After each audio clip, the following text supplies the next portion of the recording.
Assalamualaikum warahmatullahi wabarakatuh. Saudara-saudara sekalian, kita tekan dulu share sebab topik ni paling mustahak sebab kita merupakan wakil kepada hampir 7 juta rakyat Malaysia yang sedang obese ataupun overweight sekarang. So benda ni bukan satu benda yang boleh kita, memang dia tidak menakutkan, tetapi lambat laun dia akan menjadi sengsara bila kita tak jaga terutama sekali lepas umur menopausal nanti. Kenapa wanita? Sekarang saya nak cerita. Dan lelaki pun kena dengar, ada juga yang ikut trend wanita yang tak sepatutnya pun diikut juga. Okey, sekarang tiba masanya saya bagi statistik dahulu. Tolong tekan share. Semoga bermanfaat. Okey, nombor 1. Weight gain after marriage ataupun kenaikan berat badan selepas kahwin adalah satu perkara yang orang rasa memang kebiasaan. Tapi malam ni saya nak bagi tahu kat you, boleh tak yang kebiasaan ni kita jadikan ni luar biasa. Maksudnya kita keluar daripada kebiasaan. Sebab ramai yang biasa tapi kita kena jadi yang bukan biasa. Boleh kan? Sebab apa? Antara umur 40 hingga 60 lah terutama sekali berat badan tu dia meningkat terus. Saya ingatkan faktor-faktor yang saya bagi malam ni hampir dekat 9 ke 10 faktor yang mustahak kenapa benda ni berlaku. Dan dia bukan berlaku sengaja ataupun secara dia spontan saja. Memang ada sebabnya. Okey, dari segi statistik 63% daripada wanita selepas kahwin dalam tahun pertama saja sudah mula naik berat badan. Berapa kilogram nanti saya bagi tahu juga. Tetapi lelaki 25% dah mula naik tahun pertama saja. Ini statistik yang general lah. Tak semestinya kat Malaysia saja macam tu, kat Singapura lain, kat US lain. Tapi kebanyakannya heran juga hanya sampai 60% lebih wanita yang meningkat berat badan bandingkan 25% orang lelaki. Sebab tu saya titlekan tadi kepada wanita dahulu. Saya fokuskan. Dan tak semestinya tunggu umur 40-60 perimenopausal atau postmenopausal ataupun tengah menopausal tu baru nak naik berat badan. Itu juga orang kata kebiasaan. Tetapi hari ini yang herannya lepas kahwin aja dah mula naik. Ada orang bagi tahu kat saya seminggu lepas kahwin je dah naik. Okey. Ada orang naik sampai kalau takat 1 tahun lah, tak usah kata 1 minggu, nanti you kata I parallel you juga kan. Tapi memang dah ada pun, betul tak? Setahun average lebih kurang 6.8 kilogram. Tak payah ingat lah semua tu, tapi maksudnya naik sampai 5 hingga 6 kilogram. Kalau lebih, pastinya baju tahun lepas dah tak boleh pakai. Kalau dekat 1-2 kilogram, 3 kilogram pun tak apa lagi. Bila dah cross 5 kilogram, you perasan tak, you punya ni leher ni dah ketat, beli baju pun sendat dan sebagainya kan. Kalau dah lebih pada 10 kilogram, itu memanglah. Jadi kenapa? Sebab-sebab yang berlaku benda macam ni. Ready? Nombor 1 ialah diet kita dah tak ikut. Selalunya sebelum kita kahwin, hari pernikahan, hari wedding day lah kan, katakan you sekian hari bulan, you dah tahu, you dah target. Kalau masa dah bertunang tu, pakat betul-betul. Pasal apa? You dah call fotografer dan sebagainya. You mesti kata, kadang-kadang you bagi tahu kat fotografer, hari I kahwin tu you mesti bagi I nampak the best. Memanglah kita semua nak best. Dan ramai wanita pun, termasuk lelaki, tapi wanita sama sekali, dia akan sanggup, dia tak makan pun tak apa. Dia sanggup, orang utara panggil tahak, tahu tak? Dia starvation. Sampai akan berminggu-minggu, berbulan-bulan sebelum tu. The last 1 month tu dia all out. Sampai kadang-kadang kuih lah, jadi betul lah kurus kan. Jadi baju kahwin tu ngam-ngam, cantik, cun aja kan. Saya nak tanya you, lepas you kahwin seminggu, tak apa juga, sebulan, paling lama 3 bulan. Tengok, you pakai balik baju kahwin tu, okey? Tapi bukan saya nak salahkan you, saya nak sedarkan anda supaya kalau dibiarkan 3 bulan dah nampak naik sedikit, walaupun 2-3 kilogram, setahun dia akan naik, ada tak 5-10 kilogram nanti? Lepas tu tak cerita pasal pregnancy lagi, tak cerita pasal ada anak lagi.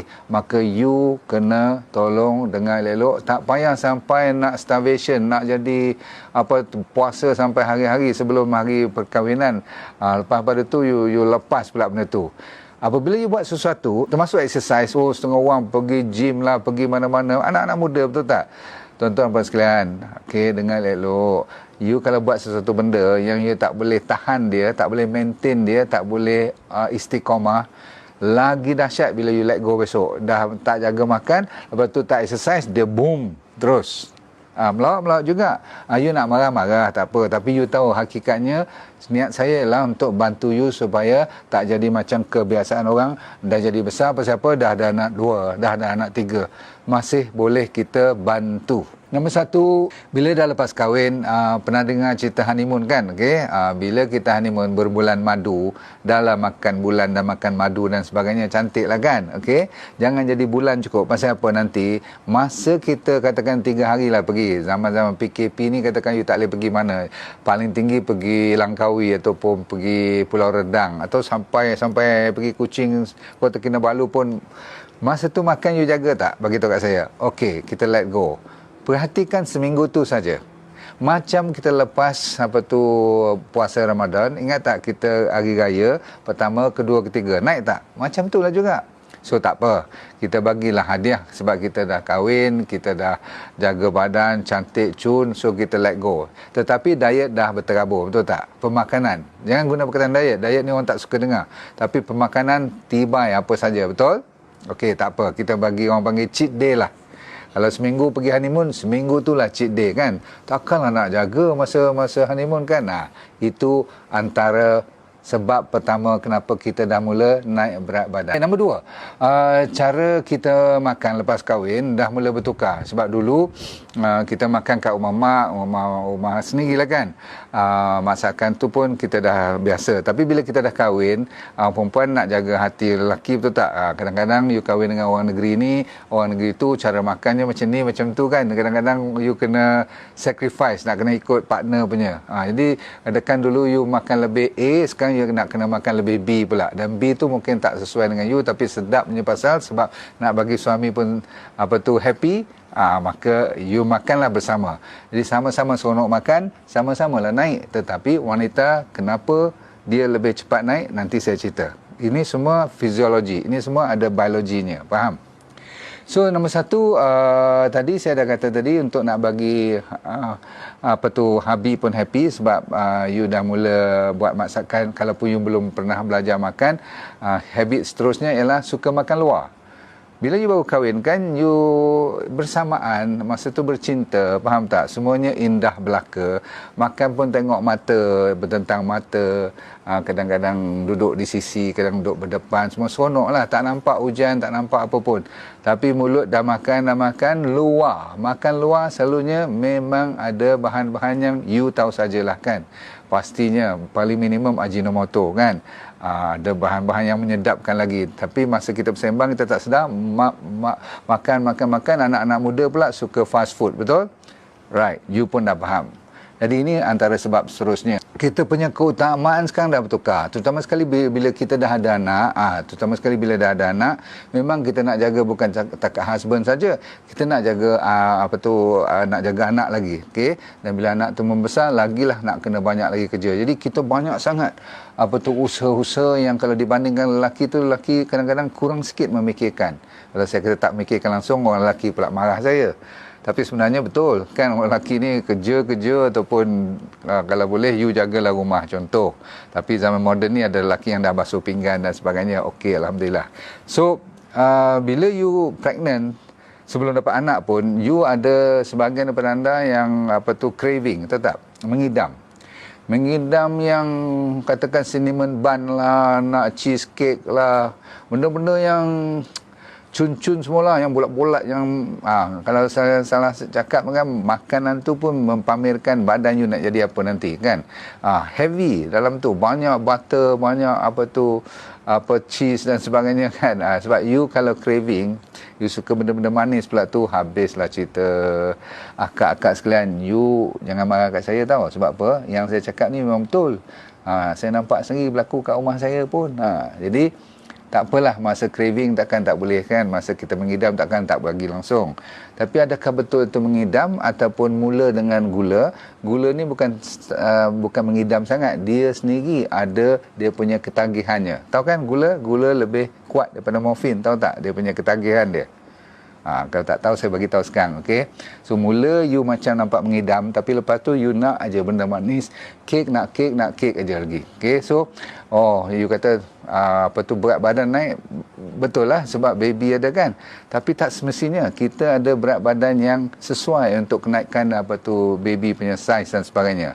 Kalau melantun-lantun tinggi sangat tu, itu tak semestinya disebabkan oleh pregnancy. Itu mungkin dah dicampur dengan kegemukan. Is that clear? Baik, seterusnya. Bila dah kahwin, ni cerita lepas kahwin ni, okey. Masih lagi tahun pertama pun tak apa, kita cerita, okey. Dan saya akan bagi tahu kenapa perkahwinan kadang-kadang setahun setengah aja dia bertahan, nampak cantik, nampak semua macam bahagia je. Lepas tahun setengah dia mula berterabur. Pasal apa? Kadang-kadang you dah mula let go. Wanita dengan elok, lelaki let go juga, tapi wanita ni lebih, kalau dia let go, dia nampak sangat. Pasal apa? Wanita ada dia punya bentuk badan yang perlu dia maintain. Okey. Lelaki ni kadang-kadang boroi, macam mana buncit macam mana pun tak kisah sangat, tak tahulah kenapa. Okey, tetapi wanita tak boleh, sebab memang fitrahnya wanita dijadikan ada bentuk yang tertentu. Tapi kalau you dah kahwin, you kata you dah ada anak, you let go, saya nak jawab macam mana? Kan tu body you. Tapi bila orang tegur, you marah, I tak tahu macam mana nak jawab. Hari ni saya nak beritahu you dah mula lepas. Orang putih panggil kata you dah tak peduli lagi, couldn't care less. Okay, after all I'm married now.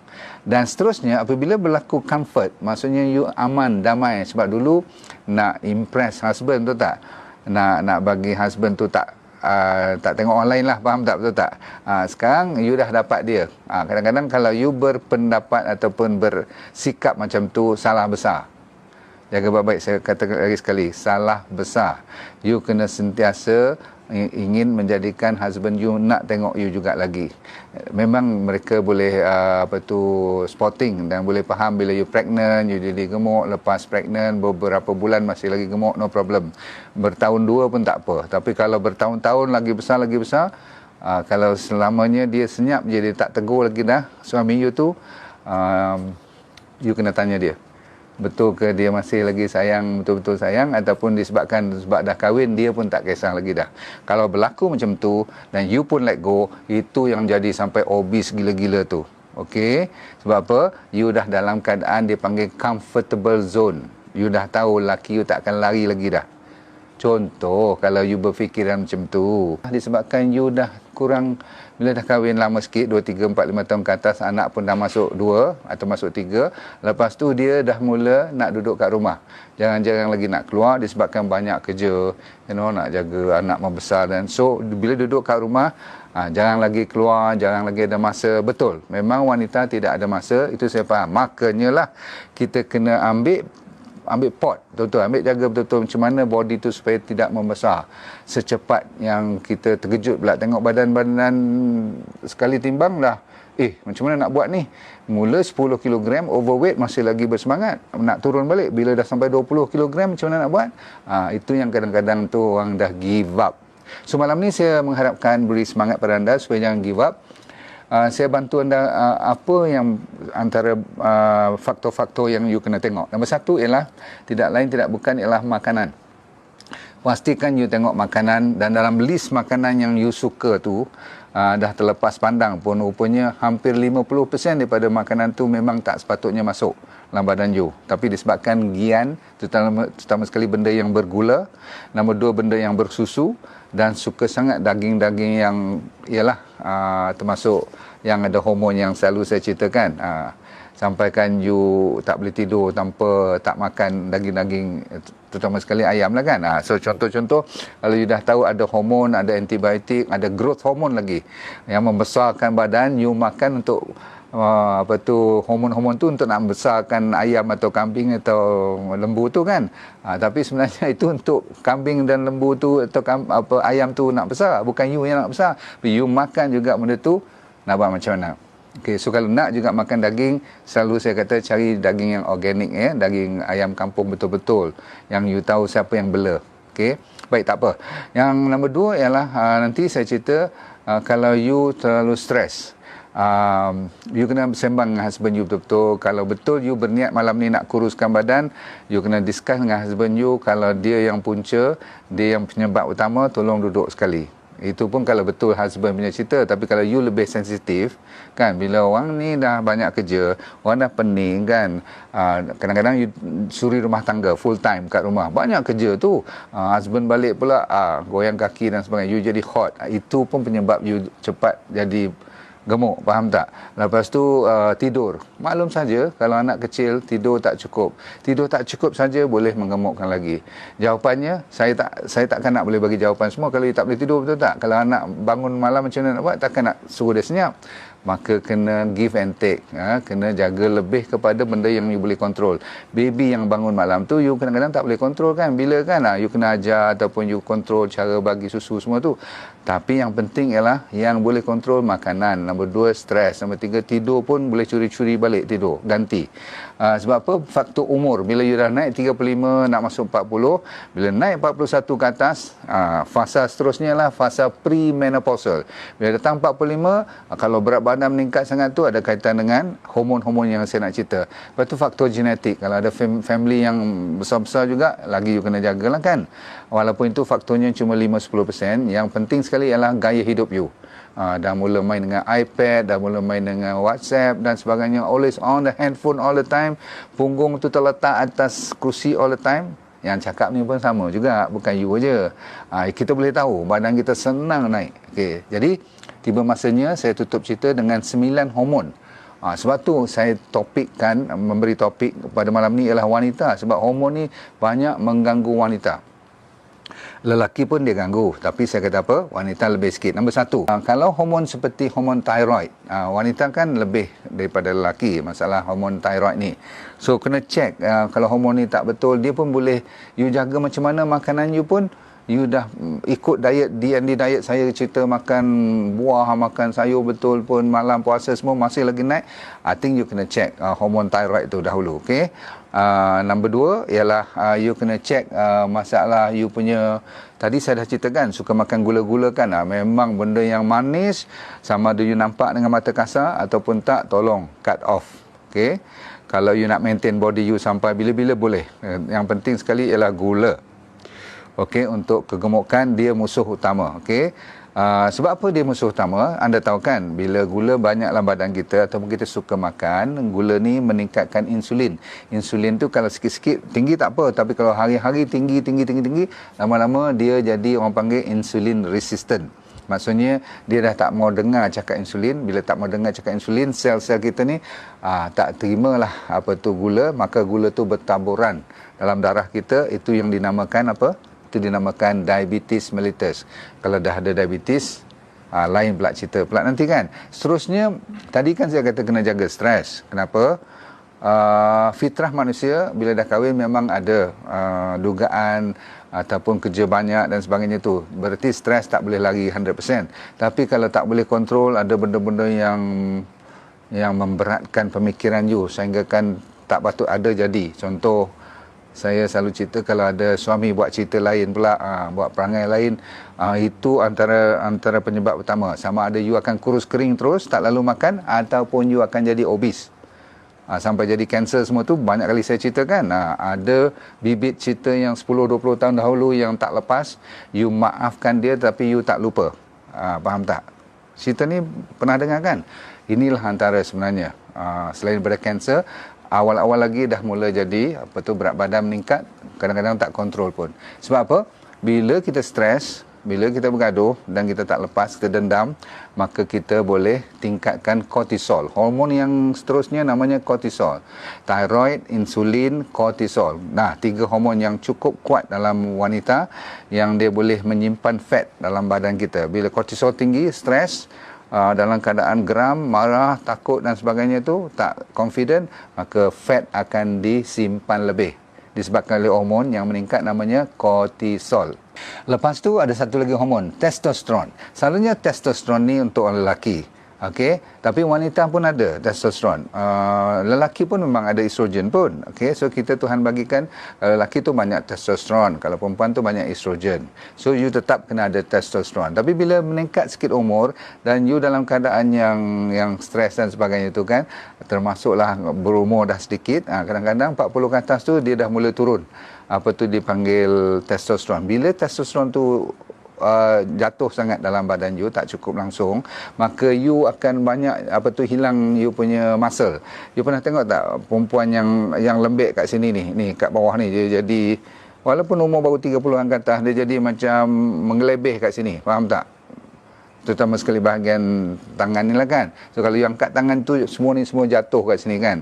Yang ni pun boleh menyebabkan kegemukan. Okay? So testosteron bukan saja gemuk, tetapi you punya tulang akan jadi reput. Okay? Sebab satu lagi, muscle you pun dah jadi semua lembik-lembik. So jaga baik-baik.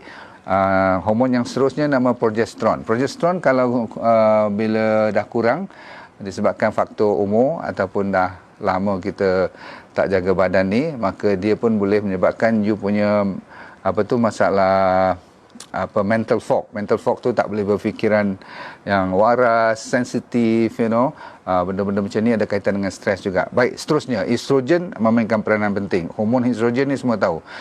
Bila kita beranak, lain. Hormon dia naik macam mana. Bila kita, period, masa tu lain. Dia punya hormon naik macam mana. Semua ni akan menyebabkan kalau tak jaga betul-betul, berat badan kita juga terganggu. Okey?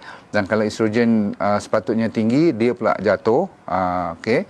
Maka you akan meningkatkan penyimpanan fat cell. Baik, kita ada lagi 3 hormon yang mustahak. Satu namanya leptin. Leptin ni lelaki pun ada, of course lah, semua hormon tadi, terutama sekali leptin ni memang orang lelaki pun kuat. Pasal apa? Dia mengenyangkan. Kalau ada hormon ni mencukupi, you senang rasa kenyang. You tak nak lahap selalu. Kan setengah orang kan tak boleh lah, lambat makan sikit atau kurang makan, you rasa macam tak sedap je badan tu. Orang yang ada cukup leptin, hormon yang cantik, badan you sentiasa balance, you tak payah makan banyak-banyak. You makan secukupnya dah cukup dan you rasa boleh tahan lama. Itu dinamakan hormon leptin.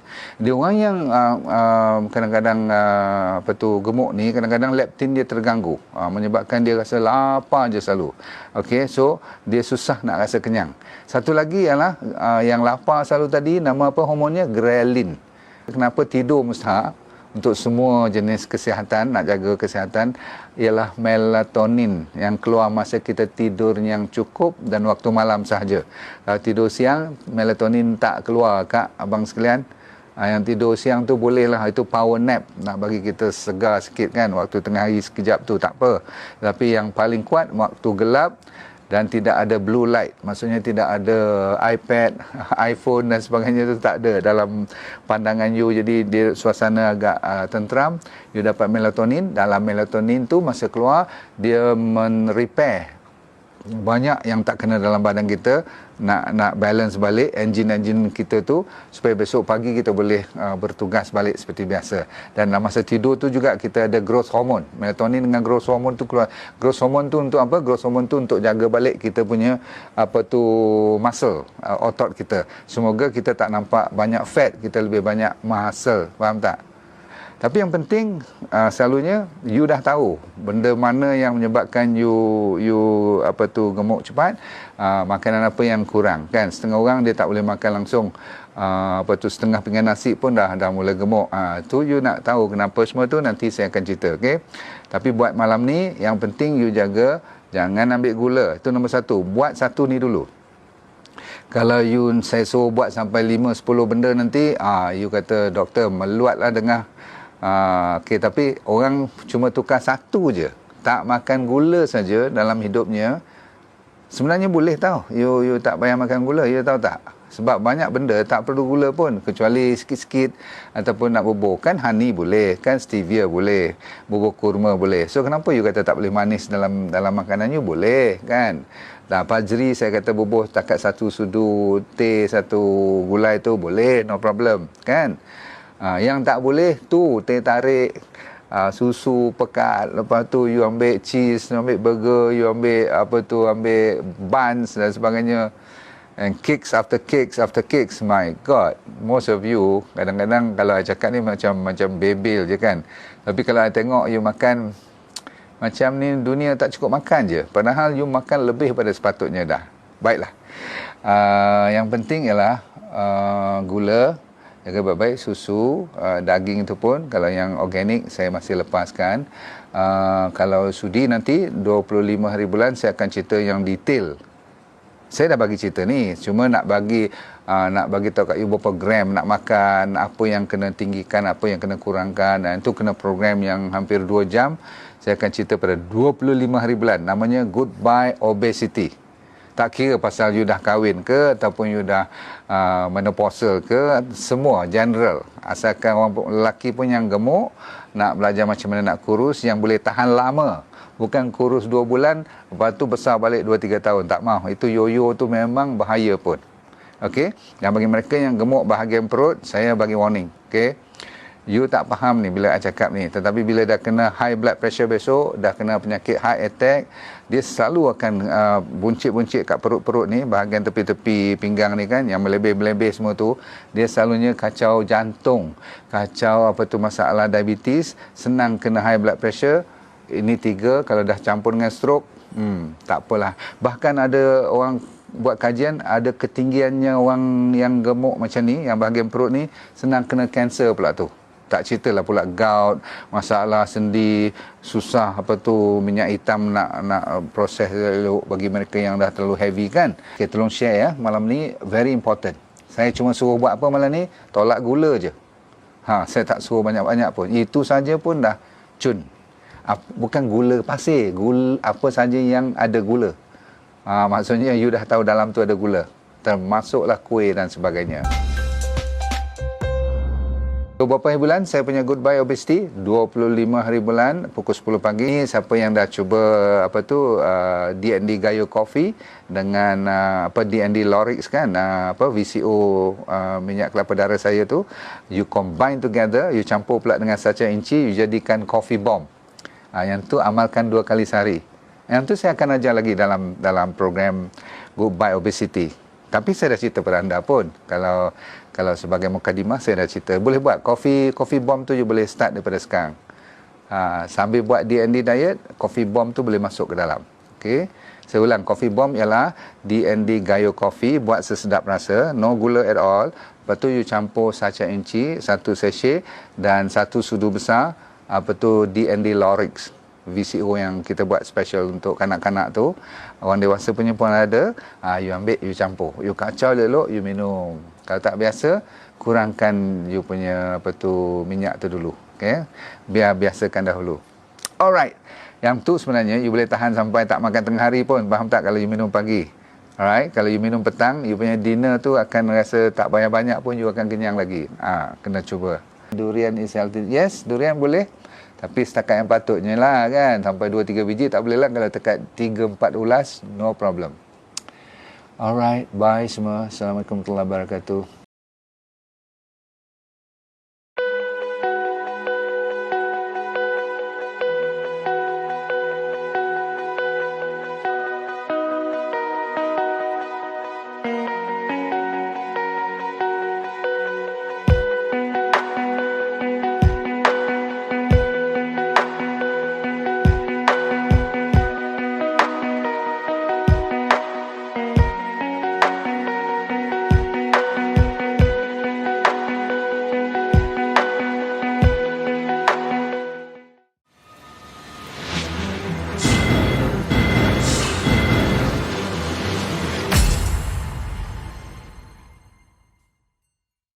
Bagi anda yang berminat dengan program yang semacam ini dan nak tahu lebih lanjut pula tu, tapi tak ada masa, anda sibuk lah katakan kan. So yang penting ialah senang je, saya dah buat program online namanya VIP Well for Life Program. So apa you kena buat, you layari drnordindarus.com, kat situ dia beri keterangan lanjut. Tapi yang penting dalam tu ada apa, you buka je pakai password you tu, you akan dapat satu yang program yang full seminar, macam 1,5 jam, seolah macam you datang seminar saya lah kan. Tapi you duduk kat rumah je, kat mana saja pun tak. So you jangan risau, cuma tap into drnordindarus.com, minta dan tengok kat situ sendiri explanation tentang Well for Life VIP Well for Life Program. Saya jumpa anda di puncak kesihatan yang terbaik.